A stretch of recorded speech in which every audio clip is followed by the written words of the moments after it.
ব্যক্তিগত ঘটনার কারণে প্রায়ই খবরের শিরোনামে আসছেন অভিনেত্রী মেহজাবিন চৌধুরী। গত বছর নভেম্বরে অর্থ আত্মসাৎ ও হত্যার অভিযোগে তার নামে গ্রেপ্তারি পরোয়ানা জারি হয়েছিল। এবার তিনি আলোচনায় এসেছেন বিমানবন্দরে মদের বোতলসহ ধরা পড়ার খবরের কারণে। সংবাদ অনুযায়ী ১৭ অগাস্ট ব্যাংকক থেকে BS-218 ফ্লাইটে ঢাকায় ফেরার সময় মেহজাবিন, তার স্বামী, পরিচালক ও প্রযোজক আদনান আল রাজীব এবং নির্মাতা শঙ্খ দাশগুপ্তের লাগেজ থেকে শাহজালাল আন্তর্জাতিক বিমানবন্দর কাস্টমস কর্তৃপক্ষ ১৪ বোতল মদ উদ্ধার করে। আইন অনুযায়ী মামলার সুযোগ থাকলেও রহস্যজনক কারণে তাদের ছেড়ে দেওয়া হয় এবং মুচলেকাও নেওয়া হয়নি। এরপর সংবাদটি প্রকাশ্যে আসার পর সোশ্যাল মিডিয়ায় সমালোচনা শুরু হয়। মেহজাবিন প্রথমে চুপ থাকলেও আজ সকালে ফেসবুকে নিজের অবস্থান পরিষ্কার করেছেন।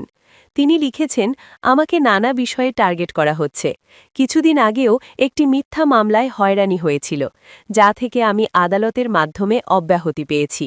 এখন নতুন করে কাজে মনোনিবেশের সময় আবার আমার মানহানি করার চেষ্টা করা হচ্ছে। নারীরাই আজকাল সহজ টার্গেট হচ্ছে। অভিনেত্রী আরও যোগ করেছেন, আমি শুধু আমার কাজের দিকেই মনোনিবেশ করতে চাই। আমার কাজ নিয়েই আলোচনা হোক, ব্যক্তিগত ঘটনা নিয়ে নয়। মেহজাবিনের এই বক্তব্য সামাজিক যোগাযোগ মাধ্যমের নেটিজেনদের মধ্যে সমর্থন ও আলাপ আলোচনার সৃষ্টি করেছে। শোবিজ অঙ্গনে তার প্রতিটি পদক্ষেপের দিকে ভক্তদের নজর এখনও রয়েছে।